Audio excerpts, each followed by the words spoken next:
How many cars can you really still buy with a manual gearbox? You'll be led to believe that there's not a lot. The manual is a dying breed, there's no more. You can't shift your own gears like a true, pure enthusiast, but that is objectively untrue. There is a lot of manual cars you can still buy in 2025. In fact, there are a whole 25 of them.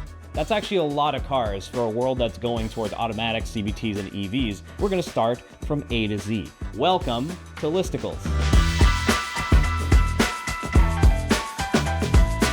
Starting with the Acura Integra and the Integra Type S, both of which have really good manual transmissions. Some of the best, actually, especially the Integra Type S. That shift lever is so lovely and snickety, and the clutch is short, really good feel. What a great gearbox. I love that car. I love the Type S, except when it costs $55,000. That's why I don't love it. You should buy a Civic Type R.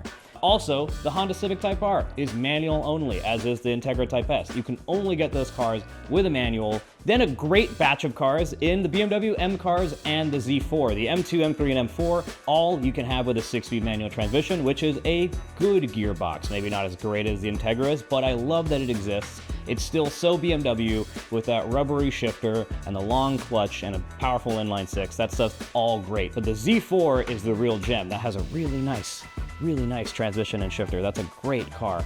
I really enjoy that. And that's 4 more manual cars you can still buy. After that, the CT4 and CT5V Black Wings, both of which also great. That has the Tremec gearbox. That's all notchy and sick, and V8 and V6. It's so good. Both those cars are sick, especially the CT5, which has no lift shift, which has ignition cut no lift shift. Right after the Cadillacs, there is more American stuff. The Ford Mustang and Bronco come with manual transmissions if you so desire. The Bronco has that weird 7-speed thing, which is apparently by all accounts okay. I actually haven't driven that one of the few I haven't driven on this list. And there's the Mustang, which you could have 2 different manual gearboxes. The Mustang GT has the much maligned, much hated, but it's actually just fine, MT82 gearbox 6-speed manual. Or if you spring for a dark horse, you get the Tremec 3160, which is way better. Apparently on this list is the Hennessey Venom F5. That's a manual transmission car, if you could buy one. That's on the list. Thanks, editors.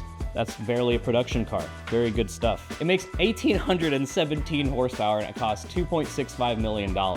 But it's manual, so it's on our list. Civic Si and Civic Type R are the next up on the list. Type R I already mentioned, great gearbox. I think the Civic Si actually has a better gearbox, very slightly. There's something about the shift knob and the lever mechanism. It's like heavier, a little notchier. It's a little more satisfying to use. And the Civic Si only comes in manual. Honda's really good at that, at not giving you the choice. You have to learn no matter what. Right after it, another sport compact hero, Hyundai Elantra N, which has a perfectly okay 6-speed manual gearbox. Probably one of the worst ones you could buy, that 6-speed. It's really plasticky. It's kind of ew, to be honest, but there's not a lot of rev hang. The clutch is, easy to use. It's kind of easy to stall, honestly. It's kind of okay.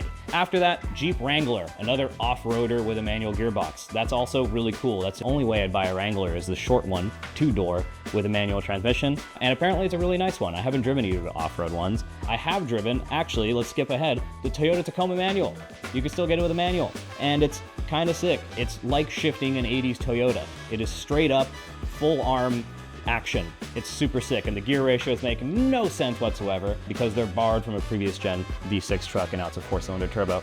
Anyways, moving on, the Lotus Emira, another okay manual gearbox, very clunky, very long gears on that one, but it's a good car overall. I'm glad it exists.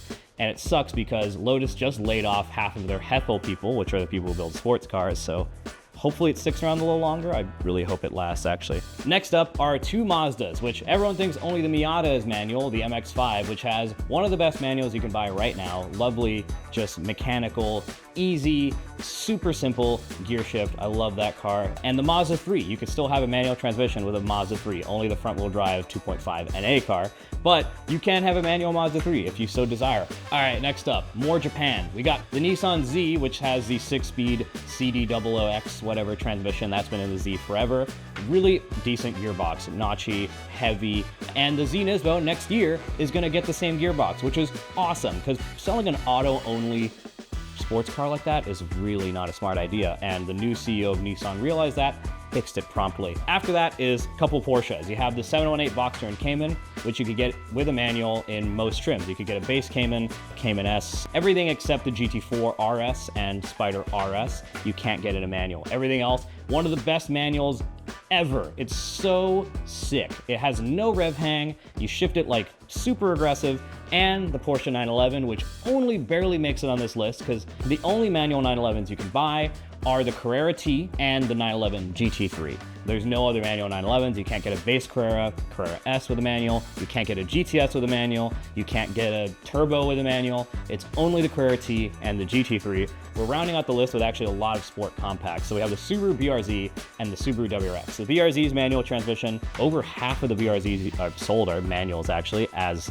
should be correct, because the automatic's really bad. And it's kind of a bummer because for people who can't drive a manual, you get a penalty with the auto. So you should buy a manual BRZ because it's way better. It's the same thing as a GR86 6-speed manual, which is, I think, a decent gearbox. Then the WRX, which I think has a not good manual transmission because it's cable shifted and the throttle calibration kind of sucks on that car. So it's just not satisfying to use that gearbox. It feels super plasticky and cheap. Next up, a couple Toyotas. I already talked about the GR86, which is a Subaru BRZ, but you can have a Super manual, which is a pretty nice manual. It's basically a retuned BMW ZF GS6. It's the same gearbox as like an M3, just with Toyota shift linkage on it, which actually the linkage itself, very nice. Love they made a manual Supra. After that, GR Corolla, which they just introduced an automatic for 2025, the 8-speed direct shift, but the 6-speed manual is still the gearbox to have. That gearbox is so fun. It's so easy. The shifter's so clunky and big and like kind of thunk, thunk, thunk. It's really fun rally car stuff. I like that car a lot. I already mentioned a Tacoma because I skipped ahead because we were talking about the Jeep. Tacoma's super sick. And the last car on this list, surprisingly, is the Volkswagen Jetta GLI, which you can still get with a manual, unlike the GTI, which they just killed, which is really weird to have a Jetta GLI with a stick and a GTI without a stick. Still the heart and soul of an old Volkswagen is a manual transmission. And that was every manual car you could buy in 2025. There are so many. I'm surprised at how many there are on this list. There's actually a lot of options and a lot of great options. The majority of those cars are great manual transmissions, and there's no, I'm not starving for choice. There's so many cars that could have manual, and that's a great thing in 2025 when EVs and hybrids are happening, that you could have so many manuals. That was Listicles. Hope you enjoy, like and subscribe. See you later, nerds.